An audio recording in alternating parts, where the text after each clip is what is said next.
the world are you guys watching? Hockey. Hockey. Yep.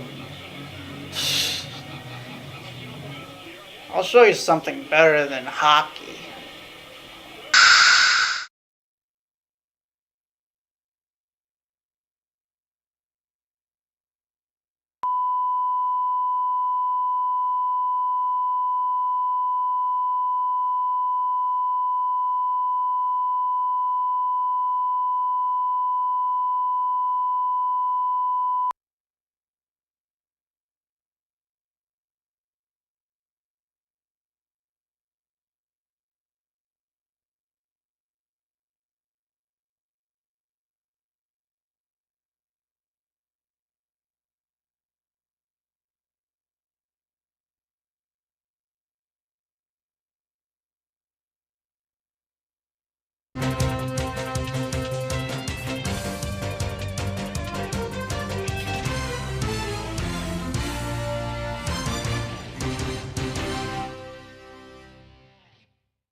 Good afternoon. This is Castleton Video Magazine News. I'm Devin Clarke. And I'm Cassie Harnett.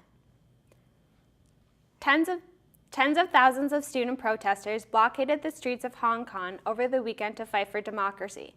What began as a peaceful protest soon became violent. People were shielding themselves from tear gas and pepper spray with surgical masks, goggles, and umbrellas. These protests began due to the fact that Hong Kong was afforded economic and political freedoms outside the traditional socialist rule of People's Republic of China. This system was supposed to remain until 2047, but in recent events, that freedom may soon be gone. It was agreed that the people of Hong Kong would be able to elect their own political officials, but Beijing went back on their word and announced to Hong Kong that their officials must be approved by Beijing Loyal Committee, which would likely rule out opposing Democratic candidates. Beijing authorities have not yet calmed down these riots, but resolution will be happening soon. The creator of Stealth Genie, a mobile app marketed as a tool for spying on cheating spouses and keeping tabs on children, has been arrested according to federal authorities. The FBI said the case marks for the first time that anyone has faced criminal charges for marketing and selling such an app. Stealth Genie could monitor calls, texts, videos, and other communications on mobile phones without detection. It's among a handful of mobile applications called stalker apps. Selling spyware is not just reprehensible, it's a crime, says Assistant U.S. Attorney General Leslie R. Caldwell. Apps like Stealth Genie are expressly designed for use by stalkers and domestic abusers who want to know every detail of a victim's personal life, all without the victim's knowledge.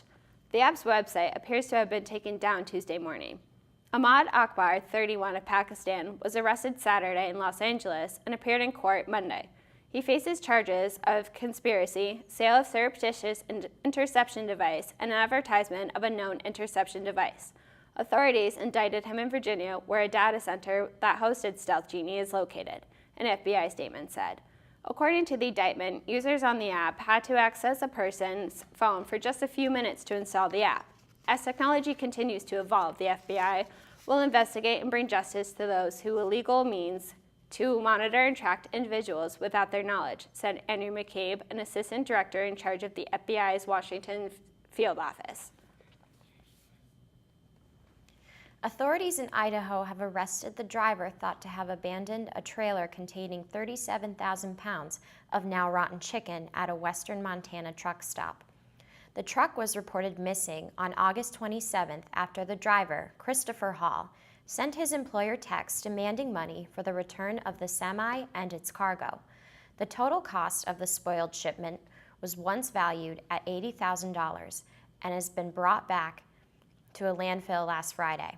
Hall has not been charged with any crimes related to the abandoned trailer, but was picked up on a parole violation.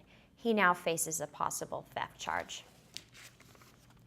In the sports world today, record-holding 22-time Olympian Michael Phelps has been arrested on DUI charges in Baltimore, Maryland, early this morning. Officers say they pulled Phelps over around 1:30 in the morning, initially for driving 85 in a 45. The officer noticed Phelps was drunk and issued him a field sobriety test, which he failed miserably. He blew twice the legal limit and was booked. Phelps was eventually let go.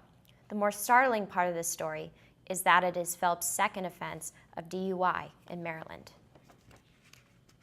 Could it be? Yes, I do believe so. Mr. George Clooney got married over the weekend. He married Amal Alamuddin, a London-based British-Lebanese lawyer, activist, and author. The two set the destination in Venice, Italy, where they had a private ceremony. The couple said "I do" at 8:18 p.m., which prompted a trio of musicians to play. They were wed by a close friend, Walter Veltroni, the former mayor of Rome.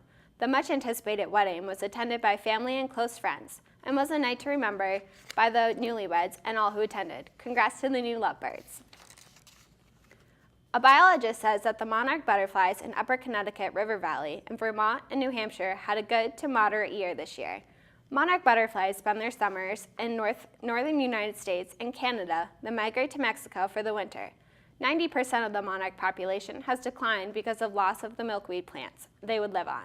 According to biologist Kent McFarland, if the weather is good, the population could bounce back up. Social activist and folk music legend Arlo Guthrie is coming to Vermont on October 19th. Guthrie will be performing at the Barry Opera House to share his life as a songwriter and an outspoken voice for social rights. Ticket prices for the show range from $25 to $46. The performance will begin at 7 p.m. More ticket information for the show can be found at the Barry Opera House website. For many college students, managing time to do laundry is a hassle, but finding quarters to pay for it is an even bigger one and may seem a bit outdated. Here's Lacey with the story. Some students want to have to do is pay for laundry with quarters. The college has decided years ago, instead of taking that money to cover the cost of electricity, we moved that money into RHA, Residence Hall Association, and the proceeds for that and the candy machine on campus, those go towards replacing TVs, to microwaves, refrigerators, stoves, equipment. With our contract, if we wanted to go to a universal card or a credit card or to free laundry, we would have to pay the company X number of dollars, and so we would have to pass that along to students. We have in the contract that was dealt 10 years ago, the cheapest way the way to get a cheapest load, cost per load for students, was to stay with quarters. To keep that cost down, there's very little technology other than the quarter machine system in order to keep that cost low. We thought 10 years ago that was the most important move for students, and we were able to guarantee that price point for 10 years. And so if we were to move to a universal card or a credit card system, the cost of the load would have to go up. With the possibility of the change in the next few years, it looks like our pockets won't be jingling as much anymore. I'm Lacey Parmenter, CSC News, Castleton. With upcoming elections this November for governor and lieutenant governor, we took a quick sample of CSC student voter tendencies. Of 25 students sampled, 21 said yes, they are voting, and 4 said no, they weren't voting. Those who said no said they either weren't into politics or weren't registered to vote. Incumbent Peter Shumlin took the win on this one, as 10 students said they would vote for Shumlin, the Democrat, 2 for Scott Milne, the Republican, 4 for Dan Feliciano, the Libertarian, and 5 said they were unsure. Election day is November 4th. I'm Devin Clarke. And I'm Cassie Harnett. Thank you for watching, and stay tuned for more Castleton Video Magazine.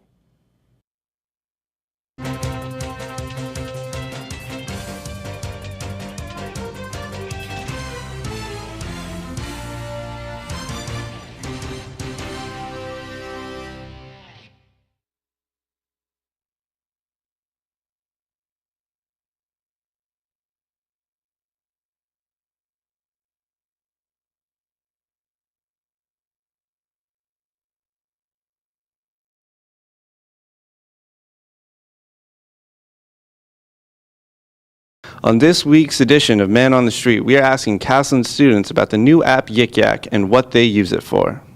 I mean, the only reason I use Yik Yak is because, everyone got it, so I'm just like, all right, might as well go with the trend and see what it's all about. So I got it. And, I mean, it's kind of useful. It's more entertainment to me. I use it because It's like an anonymous Twitter. It's kind of interesting to look at what everybody is saying. I go on Yik Yak just to see there's some funny stuff that gets posted, a lot of stupid stuff, but there's some funny posts, but it's not really all that useful. It could actually be harmful, hurt some people's feelings. I don't use Yik Yak. I don't find it useful for anything. I think that it's rather stupid and immature. Why do you use Yik Yak, and do you find it useful? I use Yik Yak just because everyone has it, my friends, and I wouldn't say it's necessarily useful, but it's definitely entertaining. Some stuff that's posted is funny, others is just kind of pointless, like trash talking, but it's definitely entertaining. Check it a few times a day. I don't really use it. I just got it to see what all the hype was about. I don't really think it's that useful. It's just kind of a waste of time. Aaron Wallace, CSC News, Castleton.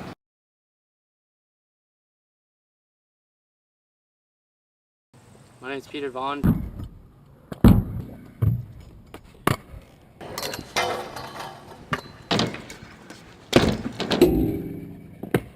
Today I'll be teaching you how to do a front scooter flip.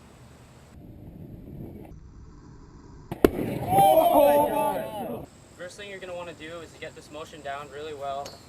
Throw it over your shoulder, take your right hand off, let it slide on the left, put your hand back on when it's halfway around, put your foot on it, and then land.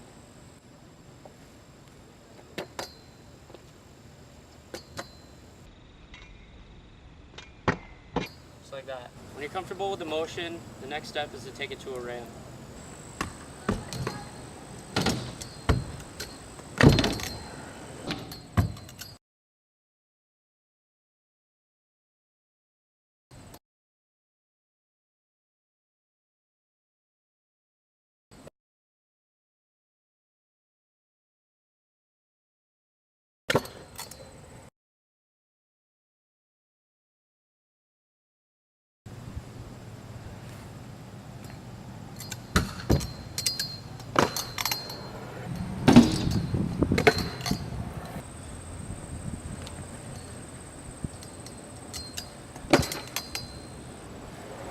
Thanks for watching. Just remember, practice makes perfect.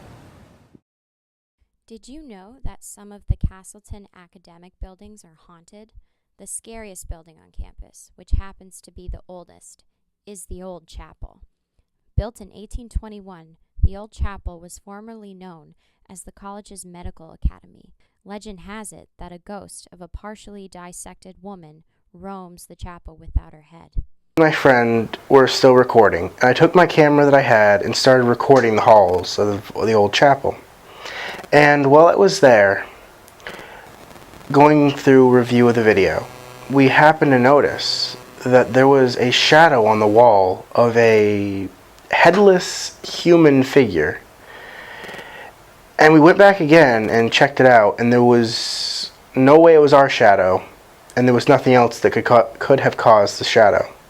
So this could possibly have been the lady, the preacher's wife, still in the building. It seems that the medical academy rarely had enough cadavers to practice on, so the students resorted to grave robbing. Is this unhappy victim still searching for her head? Stay tuned for more Did You Know?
Yeah. Yeah. That was pretty good. Yeah. That was solid. Now we wait for another 2 weeks. I'm gonna go eat.